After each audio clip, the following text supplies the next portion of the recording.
Good morning to all of you. जैसा कि आप सभी को पता है, यहाँ पर हम लोग एडिटोरियल करंट अफेयर्स का प्रैक्टिस सेट को कवर कर रहे हैं। जहाँ कहीं भी ऑप्शन में प्रॉब्लम है, उन ऑप्शन को हम लोग डिटेल में भी देख रहे हैं। इससे पूर्व में हम लोगों ने 9 प्रैक्टिस सेट को कवर किया है, साथ ही साथ उसमें होने वाले गलत कथनों को भी व्याख्या किया। अगर उन वीडियो को आप नहीं देखे हैं तो प्लेलिस्ट पर जाकर अवश्य देख लें। याद रखें, ये सभी क्वेश्चन परीक्षा के दृष्टिकोण से महत्वपूर्ण है। तो यहाँ पर हम लोग चर्चा करेंगे प्रैक्टिस सेट 10 को, जिसमें से पहला प्रश्न है कि बजट में घोषित योजनाओं के संबंध में निम्नलिखित कथनों पर विचार करें। यहाँ पर हमें सत्य कथन की पहचान करना है। तो इसका उत्तर ऑप्शन बी है। केवल 2 कथन सत्य है कि स्वामी फंड 2 का उद्देश्य रुकी हुई आवास परियोजनाओं को पूरा करके मध्यम आय वाले परिवारों को सहायता प्रदान करना है। ये ऑप्शन सत्य है। पहला ऑप्शन गलत है कि प्रधानमंत्री धन धान्य कृषि योजना 100 उच्च उत्पादकता वाले जिलों के विकास के लिए लाया गया है। ये गलत है। निम्न उत्पादकता वाले जिलों के लिए होगा, इस पर ध्यान देना है। आपको बता दूं कि जिनके पास कृषि योग्य भूमि है वे योजना का लाभ उठा सकते हैं, लेकिन शर्त ये है कि इस योजना के तहत 2 हेक्टेयर तक भूमि वाले छोटे और सीमांत किसान ही इसके पात्र होंगे, है ना। तो इसके लिए आपको याद रखना है 2 हेक्टेयर तक जिनके पास भूमि है वही इसके पात्र हैं। अगले प्रश्न की ओर चलते हैं। प्रश्न है कि पहला अखिल भारतीय किन्नर महासभा का आयोजन कहाँ किया गया। तो इसका उत्तर है ऑप्शन ए, अजमेर में। आपको ऑप्शन में बताना है कि कौन से थर्ड जेंडर या कहें तो किन्नर है जो कि बिहार में हाल ही में सब इंस्पेक्टर के पोस्ट पर चयनित हुई है, उनका नाम बताएं। आप कमेंट बॉक्स में उनका नाम अवश्य लिखें। तो अब समय आ गया है कि किन्नरों को अब है दृष्टि से नहीं देखना चाहिए। उनमें भी कार्यबल की क्षमता है, उन्हें प्रोत्साहन करना चाहिए। उनमें भी ये काबिलियत है अपने लिए और अपने देश के लिए कुछ कर गुजरने की। चलते हैं अगले प्रश्न की ओर। प्रश्न है अपराजिता महिला एवं बाल विधेयक 2024 किस राज्य द्वारा पारित किया गया। तीसरा का उत्तर है सी, पश्चिम बंगाल द्वारा, है ना। विधेयक का नाम याद रखना है, अपराजिता महिला एवं बाल विधेयक। नेक्स्ट है कि वैश्विक नवाचार सूचकांक 2024 में भारत का स्थान क्या था, या कहें भारत का स्थान क्या है। तो इसका उत्तर है 39वां, 39वां स्थान है। प्रश्न है कोलकाता के फोर्ट विलियम्स का नाम क्या है।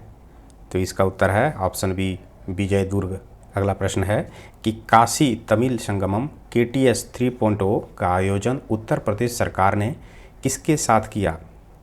तो इसका उत्तर है ऑप्शन सी, शिक्षा मंत्रालय। नाम से ऐसा लग रहा है कि ये संगमम जो है वो संस्कृति मंत्रालय के अंतर्गत होता है, इसलिए यहाँ पर कन्फ्यूजन नहीं होना है, शिक्षा मंत्रालय इसका सही उत्तर होगा। प्रश्न है कि भारत के पहले open air art wall museum का उद्घाटन कहाँ किया गया। तो इसका उत्तर है नई दिल्ली। अब पूछ दे कि ये पहला जो open air art wall museum है इसका उद्घाटन किस मंत्री ने किया है।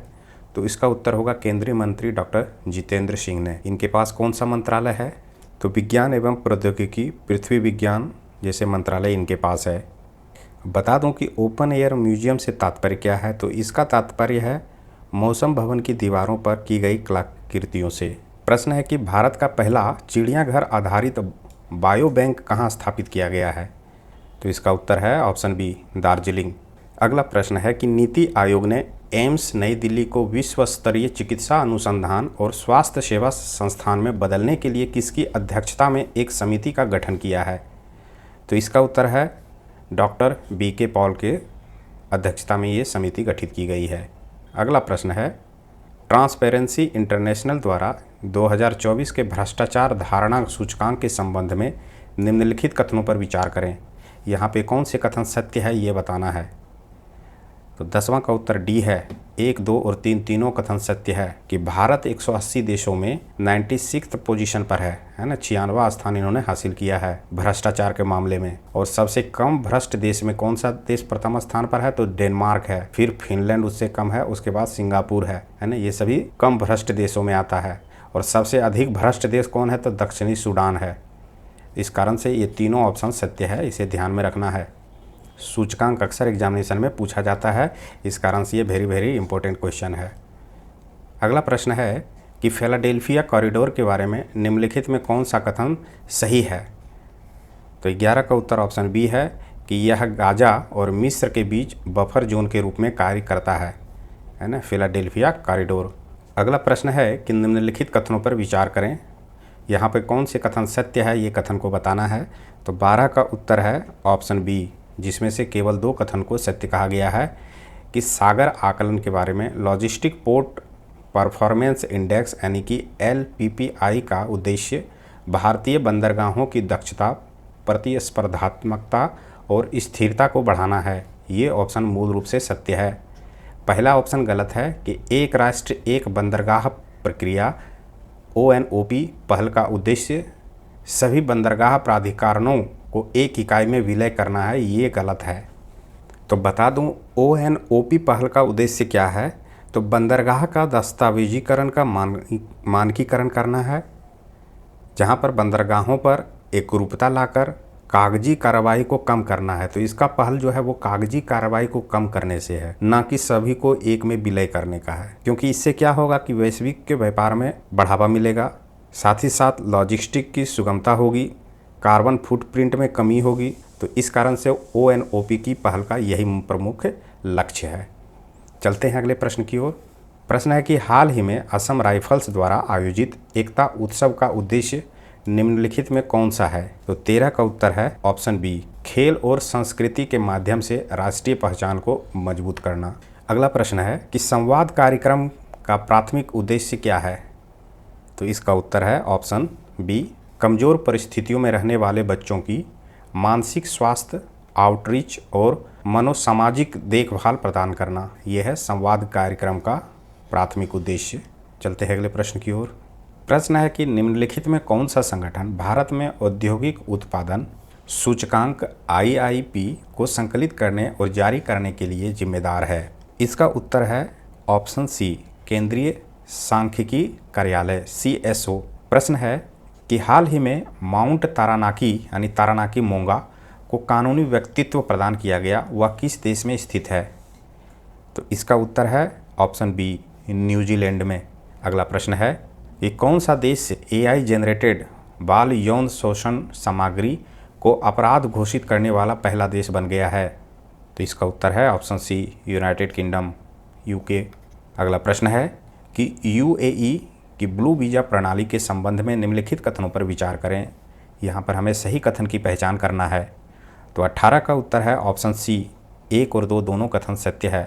पहला है कि ब्लू वीज़ा 10 साल की निवास परमिट है जो उन व्यक्तियों को प्रदान किया जाता है जो पर्यावरणीय स्थिरता में योगदान करते हैं। दूसरा है, यह पहल दुबई में विश्व सरकार शिखर सम्मेलन 2025 में घोषित की गई थी, है ना। कब घोषित किया गया था इसे याद रखना है, कहाँ किया गया था इसे भी याद रखना है। अगला प्रश्न है कि संसद के सदस्यों के छुट्टी आवेदनों की समीक्षा हेतु गठित समिति की अध्यक्षता कौन कर रहा है। तो इसका उत्तर है ऑप्शन सी, विप्लव कुमार देव। प्रश्न है निम्नलिखित में कौन सा देश का सबसे बड़ा टेक्सटाइल पार्क और देश का AICT दोनों बनाएगा।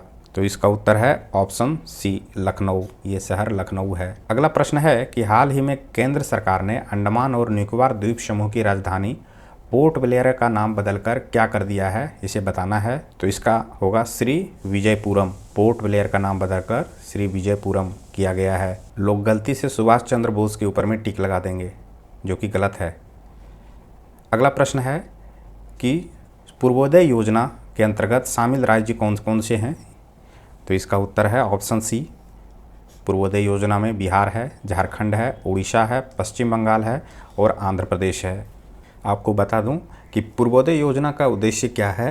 तो भारत के पूर्वी क्षेत्र के 5 राज्य जो हैं, जो कि यहाँ पर दर्शाया गया है, बिहार है, झारखंड है, पश्चिम बंगाल, उड़ीसा और आंध्र प्रदेश है, इन राज्यों के सर्वांगीण विकास को बढ़ावा देने से है। अगर पूछ दे कि इसकी घोषणा कब किया गया था, योजना की घोषणा वित्त मंत्री श्रीमती निर्मला सीतारमण ने यूनियन बजट 2024-25 में की थी।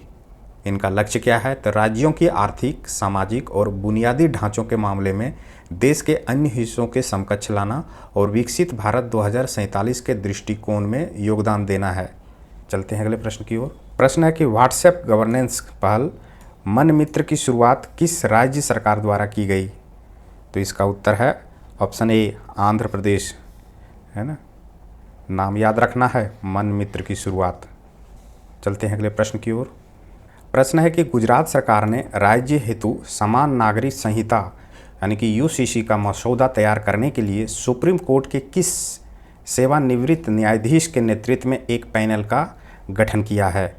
तो इसका उत्तर है ऑप्शन बी, रंजना देसाई होगा इसका सही उत्तर। अगला प्रश्न है थाईपुसम 2025 त्यौहार किस राज्य में मनाया जाता है? उत्तर होगा तमिलनाडु। ये प्रश्न भी इम्पोर्टेंट है चूंकि ये आर्ट एंड कल्चर से यहाँ से प्रश्न बन सकता है। अगला प्रश्न है कि वाटरशेड विकास को बढ़ावा देने के लिए वाटरशेड यात्रा अभियान किस योजना का भाग है? तो इसका उत्तर है ऑप्शन सी, प्रधानमंत्री कृषि सिंचाई योजना। प्रश्न है कि भारत पीएम गति शक्ति और राष्ट्रीय रसद नीति जैसी पहलों के माध्यम से किस वर्ष तक विश्व बैंक के रसद प्रदर्शन सूचकांक यानी LPI में शीर्ष 25 रैंकिंग का लक्ष्य प्राप्त करना चाहता है? तो इसका उत्तर है 2030 तक। अगला प्रश्न है कि भारत तथा वैसे देश का नाम बताना है कि मध्य ईस्टर्न ब्रिज का 7वां संस्करण कहाँ आयोजित हुआ है, वो बताना है। तो इसका उत्तर है बी, ओमान। भारत तथा ओमान होगा यहाँ पर। ओमान के मध्य ईस्टर्न ब्रिज का 7वां संस्करण ओमान में है ना आयोजित किया गया। चलते हैं अगले प्रश्न की ओर। प्रश्न है कि निम्नलिखित में कौन से जोड़े सही सुमेलित नहीं हैं? यहाँ पर कूट के माध्यम से बताना है। 29 का उत्तर है ऑप्शन सी, 3 और 4 जो है वो सही सुमेलित नहीं है। जो मूल रूप से सत्य है कि वैश्विक आय, प्रेम और शांति शिखर सम्मेलन दुबई में हुआ है और प्रथम विश्व ऑडियो विजुअल शिखर सम्मेलन जिसे वेब्स नाम दिया गया है ये मुंबई में आयोजित हुआ है। आपको बता दूं कि तीसरा ऑप्शन जो है वो पेरिस के जगह पर होगा, संयुक्त अरब अमीरात UAE होगा। विश्व सरकार शिखर सम्मेलन 2025 का 12वां संस्करण जो है ना 12th संस्करण जो है वो UAE यानी कि संयुक्त अरब अमीरात में आयोजित हुआ। ये सम्मेलन 11 से 13 फरवरी 2025 तक चला। अब पूछ देगा कि इसका थीम क्या था? तो इसका थीम था भविष्य की सरकारों का निर्माण यानी शेपिंग फ्यूचर गवर्नमेंट्स। 17वां ब्रिक्स सम्मेलन जो है कजान रूस में नहीं हुआ था, ब्राज़ील में हुआ था। प्रश्न है 2024 स्थानीय शासन प्रदर्शन सूचकांक में शीर्ष स्थान प्राप्त राज्य है, उस राज्य का नाम बताना है। तो उसका उत्तर होगा कर्नाटक। अगला प्रश्न है कि भारत के चुनाव आयोग ने चंद्रयान से चुनाव तक पहल की शुरुआत कहाँ की गई? तो इसका उत्तर है ऑप्शन सी, पश्चिमी दिल्ली। ये पहल किया गया था चुनाव आयोग के द्वारा। अगला प्रश्न है कि 2025 के घटनाक्रम को शामिल करते हुए मणिपुर में अब तक कितनी बार राष्ट्रपति शासन लगाया जा चुका है? तो इसका उत्तर है ऑप्शन बी, 11 बार। चलते हैं अगले प्रश्न की ओर। प्रश्न है कि निम्न में किस देश ने टिकाऊ ऊर्जा समाधानों पर भारत के साथ सहयोग बढ़ाने के लिए ग्रीन ट्रांजिशन अलायंस यानी कि GTAI की शुरुआत की है? तो इसका उत्तर ऑप्शन डी होगा, डेनमार्क है ना। भारत के साथ जो है ग्रीन ट्रांजिशन अलायंस किया है डेनमार्क ने। अगला प्रश्न है कि चैंपियन ट्रॉफी 2025 में विराट कोहली सबसे तेज 14,000 वनडे रन बनाने वाले बल्लेबाज बन गए हैं। उनके द्वारा यह उपलब्धि कितनी पारियों में हासिल की गई? तो इसका उत्तर है ऑप्शन ए, 287 पारियों में। तो यहाँ से प्रश्न पूछा जा सकता है कि सबसे तेज 14,000 वनडे रन बनाने वाले खिलाड़ी कौन हैं? तो उत्तर होगा उसका विराट कोहली। अगला प्रश्न है कि भारत का पहले मैग्नीशियम पायलट प्लांट कहाँ स्थापित किया जा रहा है? तो इसका उत्तर है ऑप्शन सी, जमशेदपुर। यहाँ पर कैसा प्लांट होगा? तो भारत का पहला मैग्नीशियम प्लांट होगा। अगला प्रश्न है ट्राइफेड ने आदिवासी जनजातीय व्यवसायों को सुविधाजनक बनाने हेतु किन किन प्लेटफार्मों के साथ समझौता किया है? तो 36 का उत्तर है ऑप्शन बी, मीशो।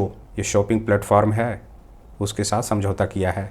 आपको बता दूं कहीं कहीं पर फुल फॉर्म भी पूछा जाता है। तो ट्राइफेड का फुल फॉर्म क्या है ना, यहाँ पे लिख दूं पहले। ट्राइफेड है तो ट्राइफेड का फुल फॉर्म है tribal cooperative marketing development federation of India limited. चलते हैं अगले प्रश्न की ओर। प्रश्न है भारत का पहला कैंसर जीनोम एटलस किसने जारी किया? तो इसका उत्तर है IIT मद्रास।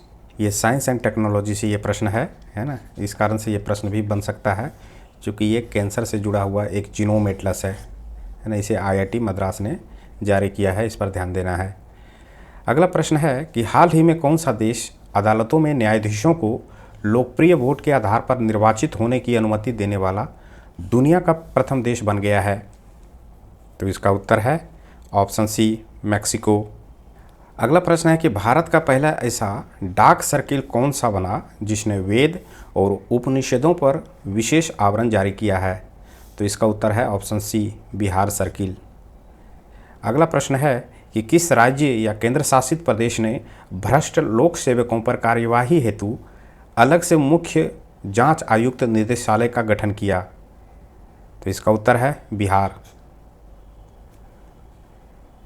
नेक्स्ट है कि 38वें राष्ट्रीय खेलों में पहली बार किन खेल युग्मों को शामिल किया गया? तो इसका उत्तर होगा ऑप्शन सी, मल्लखंब और योगासन। यह है 38वां राष्ट्रीय खेलों में पहली बार इसे शामिल किया गया है।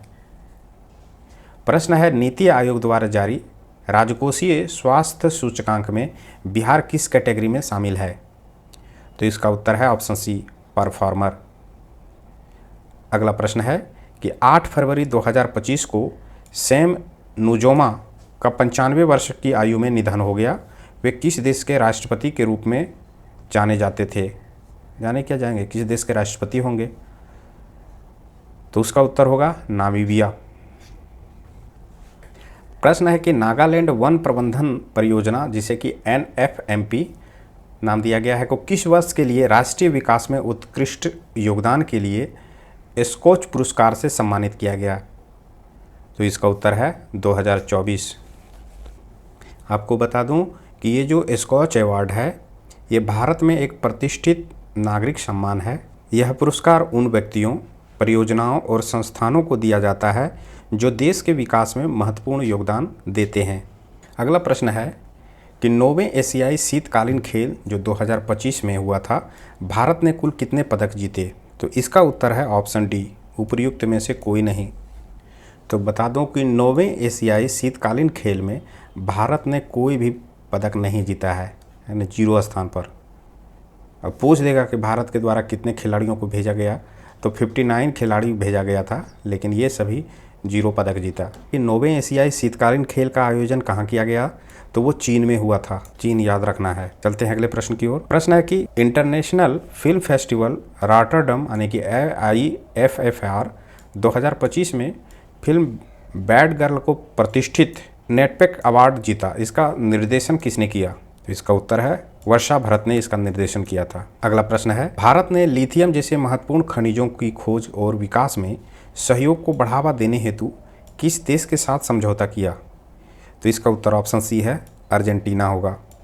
अगला प्रश्न है, फरवरी 2025 में अंगदान जागरूकता को बढ़ावा देने के लिए किस संस्था द्वारा अंगदान करें जीवन बचाएं अभियान की शुरुआत की गई? तो इसका उत्तर है ऑप्शन सी, अंतर्राष्ट्रीय क्रिकेट परिषद। प्रश्न है कि डार्क यूनिवर्स का अध्ययन करने के लिए यूक्लिड टेलीस्कोप को किस अंतरिक्ष एजेंसी द्वारा लॉन्च किया गया? तो इसका उत्तर है ESA, यूरोपियन स्पेस एजेंसी द्वारा। प्रश्न है, किस विश्वविद्यालय के शोधकर्ताओं ने दूसरों की भावनात्मक अवस्थाओं को पहचानने से जुड़े मस्तिष्क तंत्र का पता लगाया है? तो इसका उत्तर है हाइफा विश्वविद्यालय। आपको बताना है कि ये हाइफा विश्वविद्यालय कहाँ स्थित है, कमेंट बॉक्स में लिखें। तो यहाँ पर हम लोगों ने 50 महत्वपूर्ण MCQs की चर्चा किया, साथ ही साथ जिन फैक्ट में कन्फ्यूजन था उन कन्फ्यूजन को दूर करने की कोशिश किया। आपसे गुजारिश है कि अगर वीडियो पसंद आए तो कृपया लाइक करें, सब्सक्राइब नहीं किए हैं तो सब्सक्राइब अवश्य करें। मिलते हैं नेक्स्ट क्लास में, तब तक के लिए धन्यवाद।